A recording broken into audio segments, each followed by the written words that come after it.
Bapak Ibu, saudara-saudara yang dikasih oleh Tuhan, senang boleh bertemu lagi pagi hari ini. Saya tahu kita semua ada di dalam bulan yang baru, ya bulan Januari 2021. Kita memasuki tanggal yang ke-10, minggu kedua, ya. Dan saya sangat berbahagia sekali pagi hari ini boleh menyampaikan firman Tuhan buat Bapak Ibu, saudara-saudara sekalian. Marilah kita siapkan hati kita untuk mendengarkan firman setelah kita mengikuti pujian demi pujian tadi. Sekarang waktunya mendengarkan firman. Mari kita berdoa. Bapa dalam sorga, kami datang kepadamu, kami memuji Engkau, kami bersyukur buat rahmat anugerah-Mu yang sungguh luar biasa dalam hidup kami. Saat ini Tuhan, kami mau menyerahkan hati dan pikiran kami ke dalam tangan kuasa-Mu.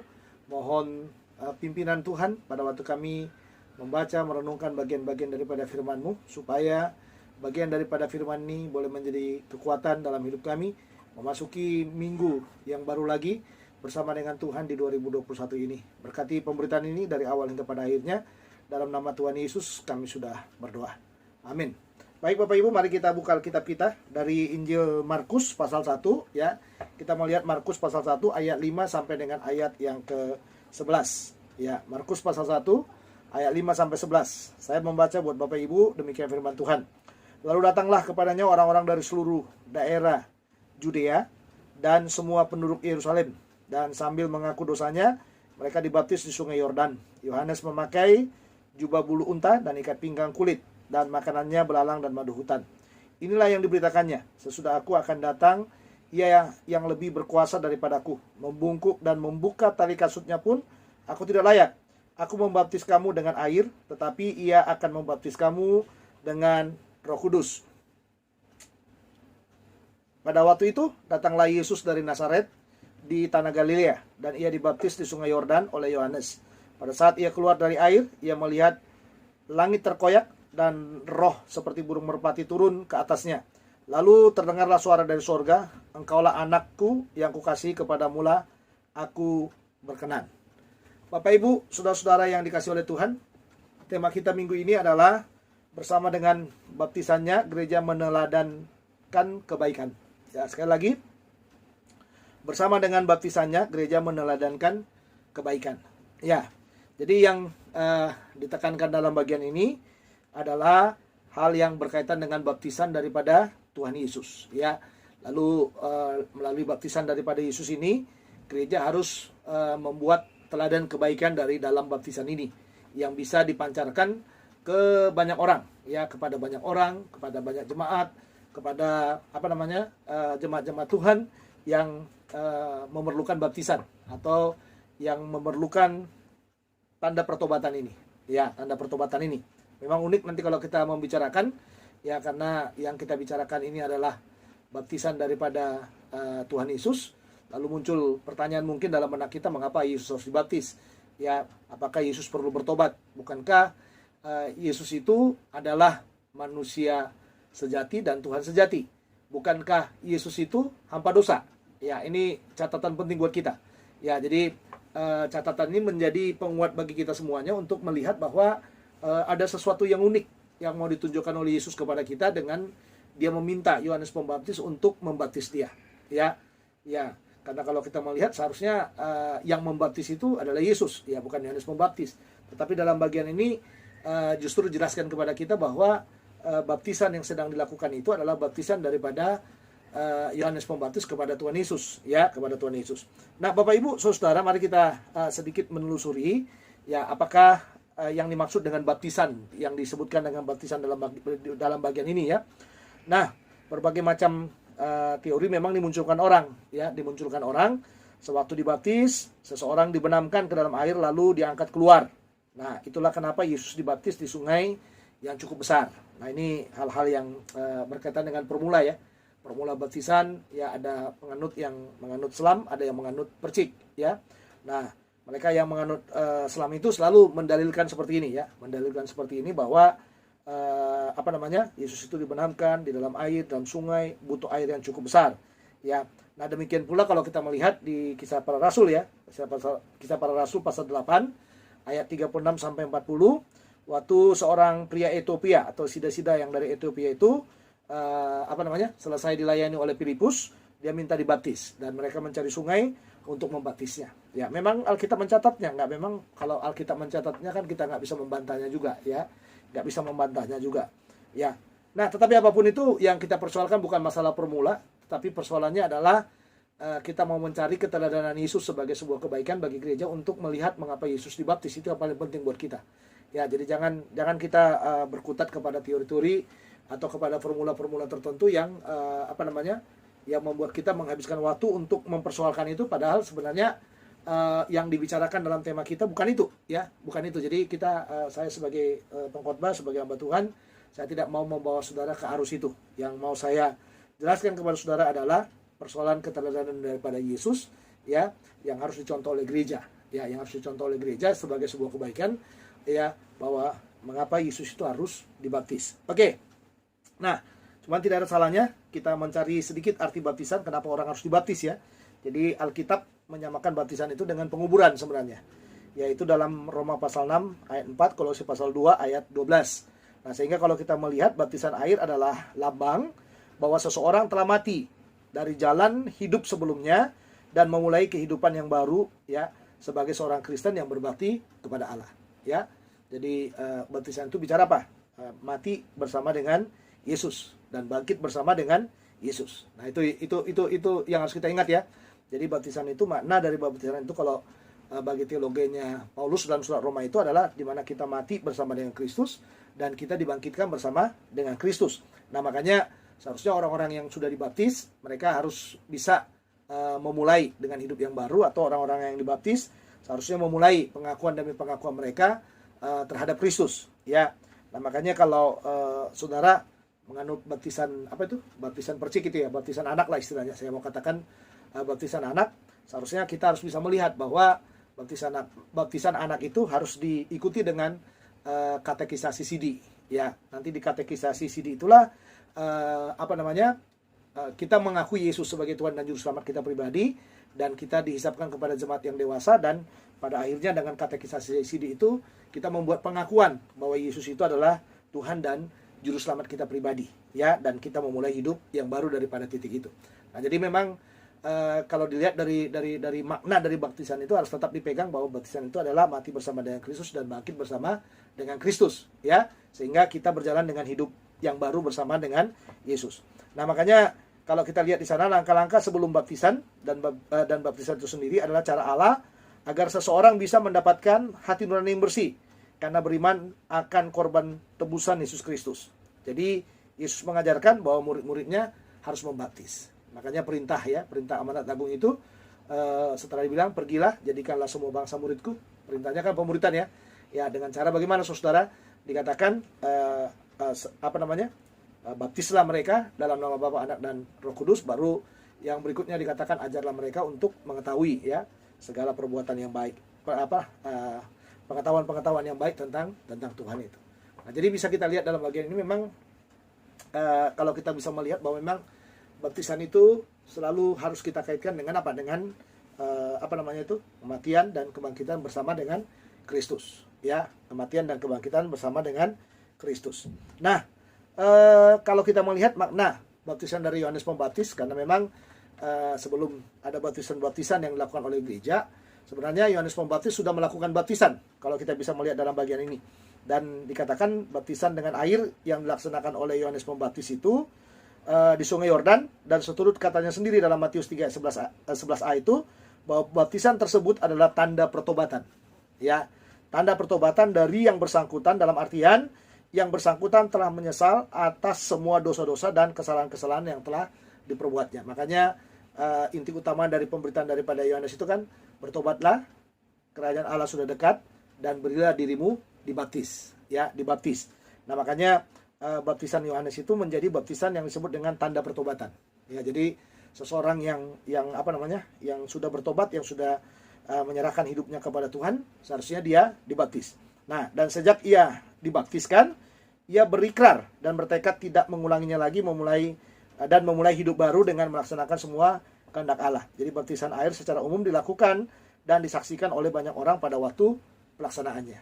Ya, jadi makanya kalau saya selalu mengatakan bahwa baptisan itu adalah semacam pengakuan kita, proklaim kita, ya, kepada orang-orang di sekitar kita, kepada orang-orang yang apa namanya, yang menyaksikan baptisan itu, yang melihat baptisan itu, ya kita mengikhtiarkan, ya mengikhtiarkan bahwa kita sudah berada dalam Yesus, ya bahwa kita adalah orang yang sudah bertobat, orang yang sudah memberi dirinya sepenuhnya kepada Tuhan.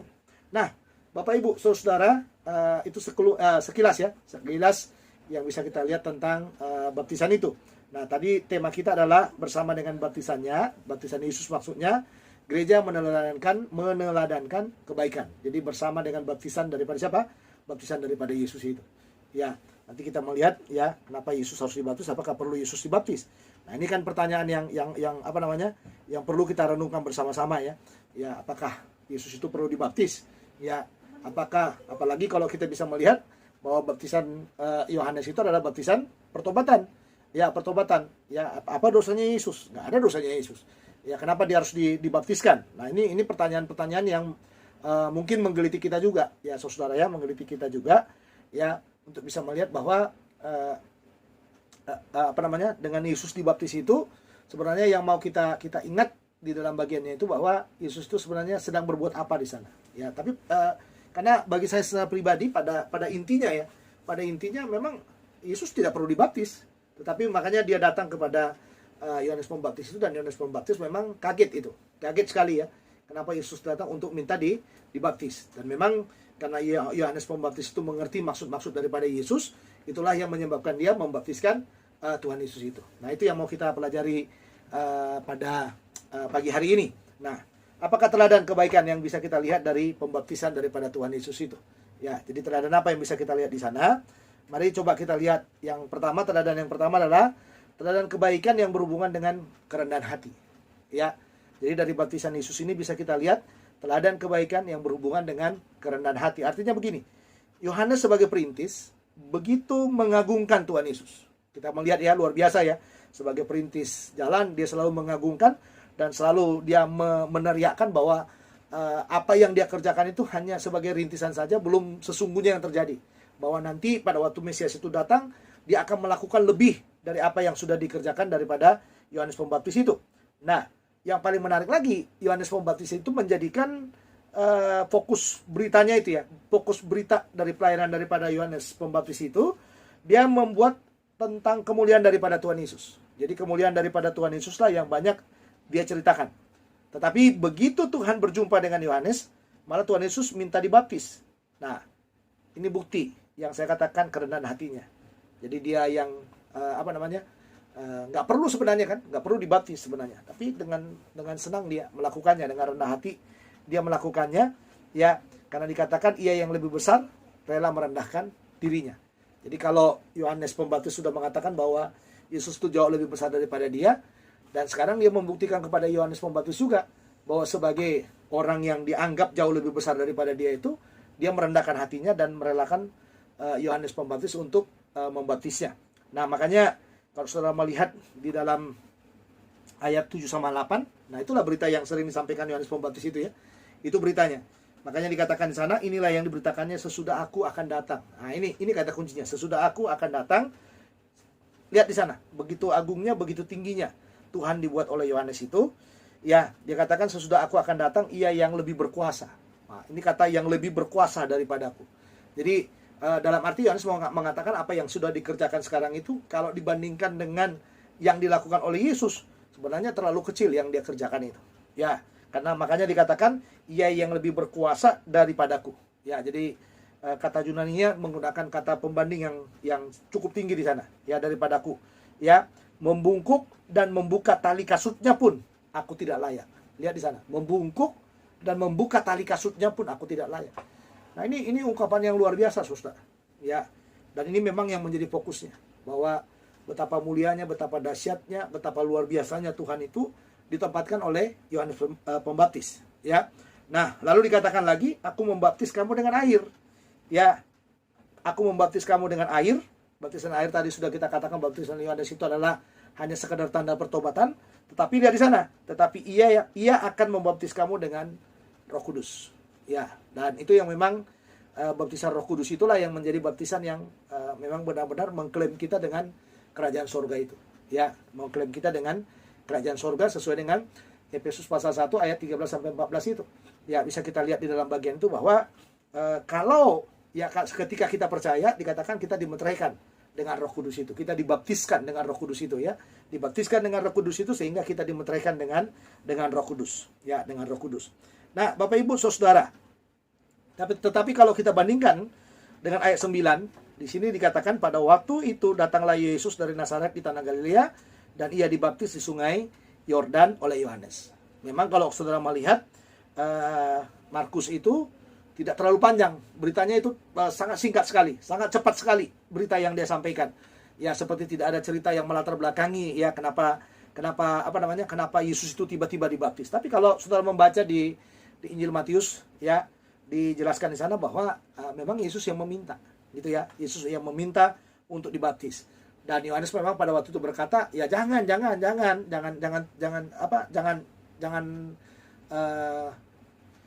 Tuhan yang dibaptis, tetapi akulah yang harus dibaptis, katanya gitu. Tetapi saudara, yang paling menarik di sana, ya sudah dilakukan saja, ya, karena dikatakan di sana ada hal yang harus digenapi di dalam bagian itu.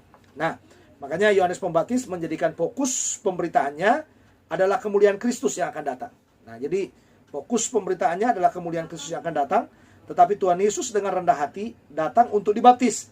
Meskipun pembaptisannya tidak ada kaitannya dengan pertobatan. Ya, tetapi dikatakan dengan rendah hati Yesus rela dibaptis dan disamakan dengan orang berdosa yang harus bertobat. Jadi, baptisan Yesus itu dengan kerendahan hatinya itu bisa kita melihat di dalam bagian ini bahwa Yesus itu sekarang sedang memberi semacam teladan kepada kita bahwa dia akan mati, karena tadi saya katakan baptisan itu artinya mati dan bangkit bersama dengan Yesus. Jadi kita bisa melihat di dalam bagian itu bahwa Yesus sedang memberikan sebuah teladan kerendahan hati bahwa dia yang mulia, dia yang sangat terhormat, dia yang sangat besar, yang sangat berkuasa yang dikatakan oleh Yohanes Pembaptis itu sekarang merendahkan hatinya, dan suatu ketika ya apa yang dikerjakan oleh Yohanes Pembaptis itu akan disempurnakan lewat apa? Lewat kematian dan kebangkitan daripada Kristus itu. Jadi tanpa kematian dan kebangkitan Kristus itu ya tidak akan bermakna baptisan itu. Tetapi karena ada kematian dan kebangkitan Kristus, itulah yang membuat baptisan itu bermakna. Karena apa? Karena kita akan percaya kepada Yesus yang mati dan Yesus yang bangkit itu. Kita akan menerima dia sebagai Tuhan dan Juru Selamat kita pribadi. Nah, itu yang membuat baptisan itu menjadi baptisan yang sangat berharga bagi kita. Ya, jadi Bapak Ibu Saudara, ya, teladan kebaikan yang pertama yang ditunjukkan dalam bagian ini bagi kita, yaitu teladan kebaikan yang berhubungan dengan kerendahan hati. Ya, kerendahan hati. Jadi kita harus banyak belajar, ya, lewat baptisan ini harus banyak belajar dari Yesus yang sangat rendah hati, yang sangat menyerahkan seluruh kehidupannya untuk manusia yang berdosa itu. Nah, yang berikutnya saudara, yang kedua. Ya, yang kedua, dikatakan tadi apakah teladan kebaikan yang bisa kita lihat dari pembaptisan Tuhan Yesus? Yang pertama adalah teladan kebaikan yang berhubungan dengan kerendahan hati. Lalu yang kedua adalah yang mau dijelaskan kepada kita adalah teladan kebaikan yang berhubungan dengan pemenuhan kehendak Allah. Ya, ini kata kuncinya. Teladan kebaikan yang berhubungan dengan pemenuhan kehendak Allah. Artinya, apa yang direncanakan Allah perlu dipenuhi bagi kita yang dipanggil dalam pelayanan. Sekali lagi saya katakan ke saudara, apa yang direncanakan Allah perlu dipenuhi bagi kita yang dipanggil dalam pelayanan. Yohanes Pembaptis dan Tuhan Yesus adalah pribadi-pribadi yang dipanggil untuk mewujudkan semua rencana Allah bagi manusia yang berdosa itu. Nah, jadi sebagai yang dipanggil dalam pelayanan tersebut, perlu bagi kita untuk memenuhi semua kehendak Allah dalam panggilan kita, sehingga kita bisa apa? Mengerti rencana Allah dalam pelayanan kita. Nah, dalam narasi sinoptik dan narasi sinoptik itu adalah Injil yang lain ya. Dalam Injil yang lain yang menceritakan tentang Tuhan Yesus tentang peristiwa baptisan ini, dalam sinoptiknya Matius menguraikan hal yang lebih detail dari Markus ya. Sehingga dikatakan Yohanes Pembaptis pun merasa heran ketika apa? Ketika Yesus datang pada dirinya untuk dibaptis. Yohanes menyadari dosa pribadinya dan menyadari pula bahwa ia seorang berdosa yang memerlukan apa? Pertobatan. Tidak pantas membaptis anak domba Allah atau anak Allah yang tidak bercelah. Makanya di dalam dalam Matius pasal 3 ayat 14 di sana dikatakan, akulah yang perlu dibaptis olehmu dan engkau datang kepadaku.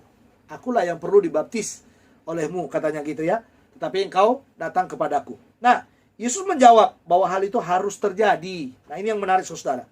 Harus terjadi dikatakan supaya apa? Demikianlah sepatutnya kita menggenapkan seluruh kehendak Allah. Menggenapkan seluruh kehendak Allah. Apa yang digenapi? Yang digenapi yang pertama dikatakan, Yohanes sudah memenuhi tugasnya sebagai perintis. Ya, sekali lagi saya katakan, Yohanes sudah memenuhi tugasnya sebagai perintis, dan Yesus meyakinkan kepada semua orang bahwa apa yang dikerjakan oleh Yohanes Pembaptis telah digenapi.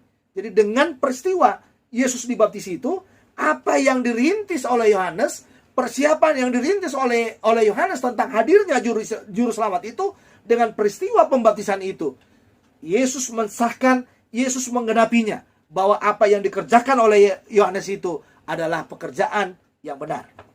Nah, bagi Yesus, penggenapannya dengan baptisan ini, Tuhan mempersiapkan diri untuk menyerahkan hidupnya bagi manusia yang berdosa itu. Nah, dengan catatan, Tuhan mau berkata sekarang kepada orang yang membaca teks ini, kepada gerejanya, Tuhan mau berkata bahwa dengan dia dibaptis, sebenarnya dia sedang mempersiapkan dirinya untuk menyerahkan hidupnya sepenuhnya bagi manusia yang berdosa itu, supaya dengan matinya dan dengan bangkitnya dia nanti, ya, digenapi seluruh perjanjian yang diberikan oleh Allah kepada manusia yang berdosa itu. Nah, Bapak Ibu, saudara-saudara, sebagai tambahan bisa kita katakan di sini, ketika Yesus mendatangi Yohanes, ia sedang menunjukkan persetujuannya terhadap pembaptisan Yohanes dengan bersaksi bahwa hal itu memang dari sorga dan telah disetujui oleh Allah. Ya, hal ini penting ketika orang lain meragukan otoritas Yohanes Pembaptis, khususnya setelah ia ditangkap oleh Herodes. Ya, jadi dengan dibaptisnya Yesus itu sebenarnya Yesus mau berkata, ini orang yang sangat mulia, orang sangat terhormat, orang yang sudah mempersiapkan segala bagiku. Dan semua yang dikerjakannya itu dengan Yesus dibaptis itu, ya, dia mendapatkan yang namanya apa? Persetujuan. Ya, persetujuan dari siapa? Persetujuan daripada Allah. Nah, yang ketiga saudara, teladan tadi saya katakan kepada saudara di dalam gagasan khotbah ini, apakah teladan kebaikan yang bisa kita lihat dari pembaptisan Tuhan Yesus? Yang pertama adalah teladan kebaikan yang berhubungan dengan kerendahan hati, ya, kerendahan hati. Lalu kita lihat yang kedua, teladan kebaikan yang berhubungan dengan pemenuhan kehendak Allah. Jadi semua kita harus tahu ya, bahwa dengan kita melayani, semua kehendak Allah itu harus dipenuhi di dalam panggilan kita itu. Jadi apa yang dikehendaki oleh Allah dalam panggilan kita, seharusnya semuanya itu harus dipenuhi. Jadi jangan sampai tidak ada yang dipenuhi saudara, atau kita tidak mengerjakan kehendak Allah itu dalam hidup kita. Jadi kalau kita tidak memenuhi semua kehendak Allah dalam hidup kita, maka banyak kesempatan demi kesempatan yang hilang dari dalam hidup kita. Jadi kita harus penuhi semua kehendak Allah, ya, dalam semua panggilan kita. Sama seperti Yohanes Pembaptis memenuhi kehendak Allah, Tuhan Yesus memenuhi kehendak Allah, dan semuanya maksimal dalam memenuhi kehendak Allah. Dan seharusnya hamba-hamba Tuhan dan orang-orang percaya juga, selama kita hidup, kita harus bisa memenuhi kehendak Allah dalam setiap kehidupan kita. Nah, bagian yang ketiga saudara, dari teladan yang Tuhan berikan mengenai kebaptisan ini, ketiga adalah teladan kebaikan yang berhubungan dengan perkenanan Allah. Sekali lagi, teladan kebaikan yang berhubungan dengan perkenanan Allah. Artinya, pelayanan berbicara tentang perkenanan Allah bagi para hambanya. Panggilan kita dan apa yang kita kerjakan dalam pelayanan seharusnya ada dalam perkenanan Allah. Banyak orang melayani saudara, dia tidak diperkenankan oleh Allah, memaksakan dirinya untuk pelayanan, sementara pelayanannya bukanlah pelayanan yang diperkenankan oleh Allah. Dan kita sebagai hamba-hamba Tuhan, sebagai orang-orang percaya, seharusnya semua pelayanan yang kita kerjakan adalah pelayanan yang diperkenankan oleh Allah. Ending dari narasi ini menjelaskan kepada kita bahwa apa yang direncanakan Allah bagi manusia yang berdosa itu ada dalam perkenanan Allah. Ya, lihat dalam ayat 10 sampai dengan 11. Pada saat ia keluar dari air, ia melihat langit terkoyak dan roh seperti burung merpati turun ke atasnya. Lalu terdengarlah suara dari sorga, engkaulah anakku yang kukasihi, kepadamulah aku berkenan. Perkenanan Allah menjelaskan kepada kita apa yang direncanakan oleh Allah bagi dunia ini sekarang digenapi dalam Tuhan Yesus. Kenapa? Dengan keluarnya Yesus dari sungai itu, lihatlah di sana ada roh, dikatakan seperti burung merpati turun ke atasnya. Dan roh itu melambangkan daripada apa? Hadirnya Roh Kudus di sana. Lalu ada suara. Suara dari siapa? Suara daripada Bapa. Yang dikatakan di sana bahwa engkaulah anak yang kukasihi, kepadamulah aku berkenan. Ya, perkenanan Allah berkaitan dengan apa? Segala apa yang akan dikerjakan oleh Allah bagi manusia berdosa itu sepenuhnya dikerjakan melalui Tuhan Yesus. Dan Tuhan Yesus, kehadiran daripada Tuhan Yesus itu adalah perkenanan daripada Allah yang tidak bisa diganggu-gugat oleh siapapun. Jadi, saya mau katakan kepada saudara sekarang, hadirnya Yesus itu menggenapi semua rencana Allah, semua kehendak Allah, semua perkenanan Allah ada di dalam Yesus. Makanya, waktu Yesus keluar dari sungai itu, jelas sekali kita lihat, ada Roh Kudus seperti burung merpati, dan juga dikatakan di dalam bagian itu. Yang kedua, ada suara dari sorga yang menjelaskan, engkaulah anakku yang kukasihi, kepadamulah aku berkenan. Itu teladan yang sedang mau ditunjukkan. Teladan kebaikan yang harus dicontoh oleh gereja. Sebagai gereja Tuhan, kita harus melihat itu sebagai teladan yang sungguh-sungguh bisa membakar semangat kita. Bahwa dalam hidup kita ini, kita perlu bekerja, melayani, melakukan apapun dalam perkenanan Allah. Pelayanan yang kita kerjakan bukan pelayanan yang dalam perkenanan daripada manusia. Apa yang Tuhan percayakan kepada kita sebagai jemaatnya, itu juga adalah perkenanan daripada Allah. Tidak ada dalam hidup ini yang tidak diperkenankan oleh Allah dalam hidup kita. Kita harus berjalan dalam perkenanan demi perkenanan Allah dalam hidup kita. Bapak Ibu, saudara-saudara, jemaat Tuhan yang dikasihi oleh Tuhan, marilah pagi ini kita melihat bahwa teladan kebaikan yang berkaitan dengan kerendahan hati. Lalu kita bisa melihat tadi di bagian yang kedua, bukan hanya kerendahan hati, tetapi pemenuhan kehendak Allah dan perkenanan Allah lewat baptisan daripada Yesus itu. Itulah yang ditampilkan kepada gerejanya, dan kita sebagai gerejanya harus meneladani kebaikan ini. Mari kita berdoa. Bapa dalam surga, terima kasih buat firman-Mu. Meteraikan firman-Mu dalam hati kami. Kami percaya ada Roh Kudus yang menolong kami, memimpin kami untuk kami boleh hidup dalam perkenanan-Mu. Dan biarlah firman ini menjadi bagian yang hidup, bagian yang sungguh-sungguh, yang boleh memberkati hidup kami ya Tuhan. Dan biarlah perkenanan Tuhan dalam setiap perjalanan hidup kami menjadi perkenanan yang boleh memberkati hidup kami. Terima kasih, terpujilah nama-Mu, ampuni semua dosa salah kami. Kami menyerahkan semua situasi pandemi di dalam bangsa kami ini, dan semua langkah-langkah yang dibuat oleh pemerintah kami, biarlah langkah-langkah yang diberkati oleh Tuhan. Kau menghalau semua pandemi ini, memberikan kekuatan kepada kami untuk menghadapinya bersama dengan Tuhan Yesus yang ada dalam perkenanan daripada Allah itu. Terima kasih, perkenankan hidup kami untuk mengasihi Tuhan dan memberikan yang terbaik bagi Tuhan. Dalam Kristus Tuhan kami sudah berdoa. Amin.